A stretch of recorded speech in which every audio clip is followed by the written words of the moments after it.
Hey everybody, it's Jason Blaha here. Now that my two obligatory informative videos are done for the day, it's time to talk about current events in the online fitness community. And let me put on my +5 hat of weaponsmithing.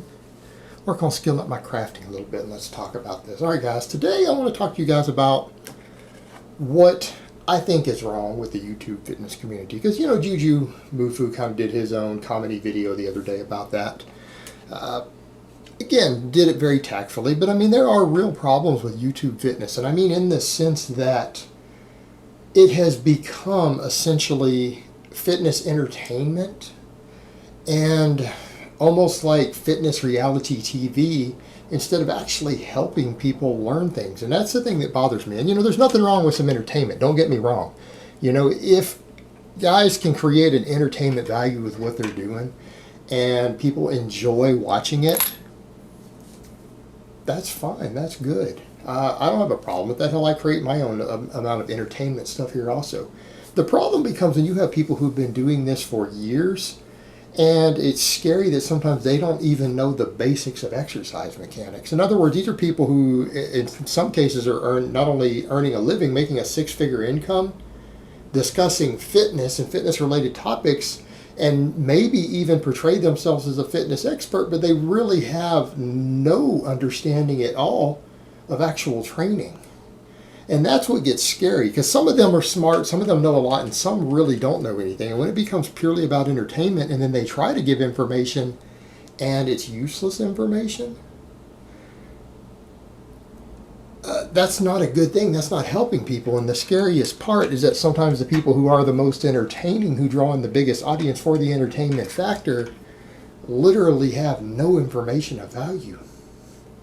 In other words, they might spend a lot of time teaching people all these different machine or isolation movements, which no one should need to teach you. It's not like these things are particularly complex. That really these guys wouldn't look the way they look without using enormous amounts of drugs sometimes. And when you see them try to do basic movements, they don't know how to perform them. And that's the scary thing, is that they're there purely for entertainment value. They're all style, no substance. The problem is that they end up getting sometimes such a large audience of people who really think they know what they're talking about because they're jacked from years and years of anabolic use. They don't know how to perform a basic bench press correctly. They don't know how to perform a squat. They don't even know how to perform a standing barbell press. I mean, the most basic, rudimentary exercises that are part of anyone's basic routine, almost irrespective of what you're going to do. I don't care whether you're going to go play football, baseball, whether you're going to be a power lifter, whether you want to do the men's physique or whatever it is you're going to do. Almost any training background, those are just basic exercises that are part of everyone's routine who, you know, again, knows what they're doing, you know, irrespective of where you're going to go. And they don't know how to perform these things. And it lets you know these guys really are nothing but drugs sometimes. And it's downright scary. They can't teach you the basics. And I mean, and that really is a problem. If you have a channel that can't teach you how to program the bench press or the squat, let alone can't teach you how to perform it, they can't teach you how to program it correctly to gain muscle, to gain strength, whatever it is you're doing, that's a problem. I mean, these aren't people who should be putting out information if they can't do those things. But it's the norm. It's become the norm. And, you know, there are channels who know what they're doing, and unfortunately, because of the nature of it, I mean, a perfect example of someone who I don't like that much anymore, who I think used to have an amazing channel, someone like Omar Issoff.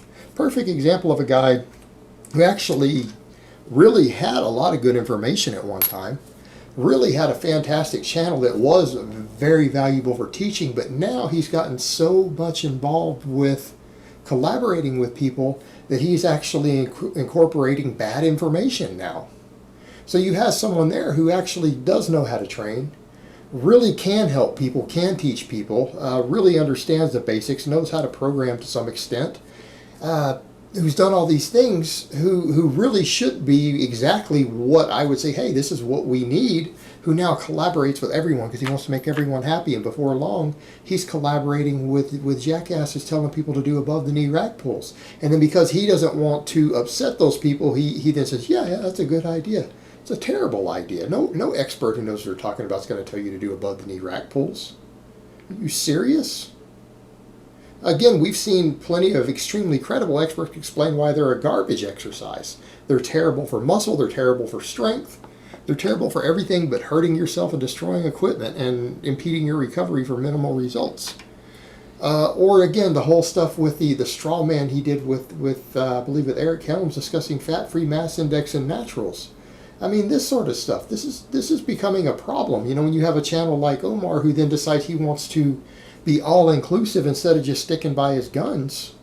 You know, I would have rather seen someone like Omar stick with what he was doing, maybe more of the stuff he did with Greg Knuckles, like the Bulgarian stuff that they put out. I mean, is a real asset to the community. Absolutely is. But then he kind of starts going this other direction. You know, you had Elliot Hulse, who really did have a lot of good stuff, and then he went off in his own squirrely direction with all his new age hippie stuff. And that was a guy who actually had a pretty good grasp of strength training. You know, I mean, Elliot actually did know what he was doing as far as strength training in general. He had a good grasp of it all. You know, and then on the other extreme, we have all these people who, again, Guzman has basically turned it into reality TV, and then you go watch, and there's not really anything useful there. It's all style, no substance. Callie Muscle, who's nothing but a blithering moron and a gangbanger, who can barely speak English, has no clue about anything in training at all other than just how to pump drugs and then pump it in reps. And I mean, and the problem is that you see people in all these different extremes in between. And now it's also become such a massive platform just to try to sell people supplements. Supplements, as if supplements really do anything. To the point to where Mike Rashid, you know, runs slogans like supplements aren't necessary, but they damn sure help. No, they really don't. Very few supplements do much of anything, and the ones that work do very, very little. I'm not saying they're worthless, but they don't help much. And there's only about 3 or 4 of them that help at all. Only a few. The stuff he's selling doesn't. All the way to where people are trying to sell programs based upon nonsense. I mean, all the ebooks and programs that people are selling that aren't even based on sound concepts, people have turned it into a platform to buy my program, buy my program, buy my ebook, and then you see what they put out, and it's garbage, but they're selling. And that would be guys like, you know, Alpha Destiny, Kinobody, some of these other guys. It's all buy my program. All the way to the big YouTubers like Athlean X, who really knows a lot about rehab. He knows a lot about physical therapy, but he can't even teach the basic exercises.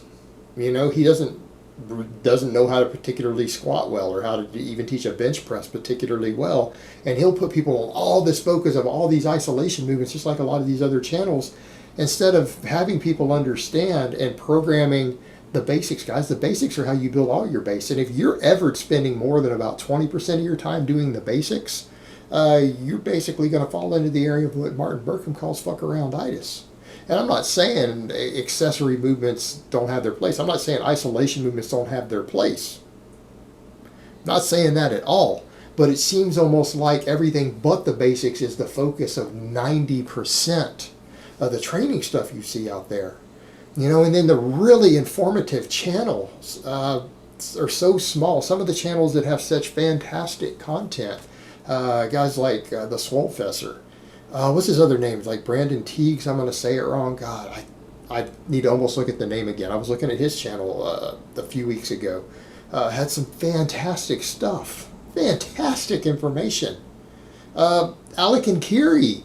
You know, you have all these little bitty channels who know more about training than 90% of these channels that have 500,000 or more subscribers. That literally you could go watch some of those channels and just pick 10 random videos and learn more about training than if you watched every video in the library of some of these other big channels. Yet they can't even get followers. You know, they're at 30,000, 5,000, like 50,000 followers, little bitty tiny channels. And again, it's sad. You know, it seems like people come to the YouTube fitness just for the style over the substance, and I understand people want to be entertained.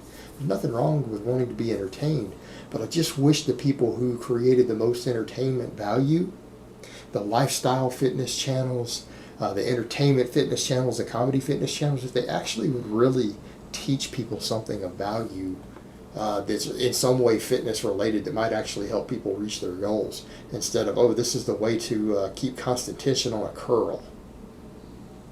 Here's how to perform a bench press incorrectly so that you destroy your rotator cuffs. Here's how you perform a side lateral in a way that's going to destroy your glenoids permanently and require you to have your shoulders fixed in 20 years. You know, nonsense like that. I don't know. I think that's what needs to change. Just my opinion. All right, guys. But that's really all I have to say on that today. I hope it's been informative. And I will talk to you guys next time.